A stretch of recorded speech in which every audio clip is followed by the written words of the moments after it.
Hi friends, അപ്പോൾ നമുക്കിന്ന് കഷ്ണങ്ങളില്ലാത്ത ഒരു മൂരിയുടെ റെസിപ്പി നോക്കിയാൽ അതിന് വേണ്ടിയിട്ട് ആവശ്യമുള്ള തേങ്ങ, ജീരകം, കുരുമുളക്, പച്ചമുളകും കൂടെ ചേർത്തിട്ട് നല്ലപോലെ ഒന്ന് അരച്ച് മാറ്റി വയ്ക്കുക കേട്ടോ.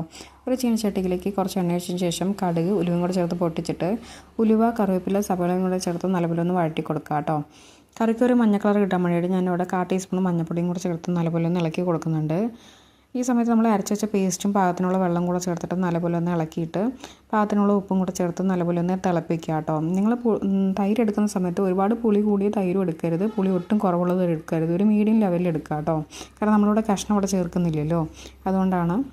അപ്പോൾ ഈ തേങ്ങ നല്ലപോലെ ഒന്ന് തിളച്ച് വരുന്ന സമയം കൊണ്ട് നമ്മളിവിടെ തൈര് 1 കപ്പ് എടുത്തിട്ട് ഞാനൊന്ന് മിക്സിയിൽ കറക്കി എടുക്കുന്നുണ്ട് കേട്ടോ. കട്ടയൊക്കെ ഒന്ന് ഉടഞ്ഞ് കിട്ടാൻ വേണ്ടിയിട്ട് എങ്ങനെ ചെയ്യണത്. അപ്പോൾ തിളച്ച് വന്ന തേങ്ങയിലേക്ക് നമ്മൾ തൈരും കൂടെ ചേർത്ത് നല്ലപോലെ ഒന്ന് ഇളക്കി കൊടുക്കുക. നിങ്ങൾക്ക് ഒരുപാട് കട്ടി തോന്നുകയാണെങ്കിൽ കുറച്ചുകൂടി വെള്ളം കൂടെ ചേർത്തിട്ട് ഒന്ന് ചൂടാക്കിയാൽ മതി കേട്ടോ. തിളപ്പിക്കാൻ നിൽക്കരുത്, കറി പിരിഞ്ഞു പോകും. അപ്പോൾ ഒരു 2 മിനിറ്റ് നമ്മളൊന്ന് ചൂടാക്കിയതിന് ശേഷം ഗ്യാസ് ഓഫ് ചെയ്യുക കേട്ടോ. നമ്മുടെ ഇവിടെ കറി ഇവിടെ റെഡിയാണ്.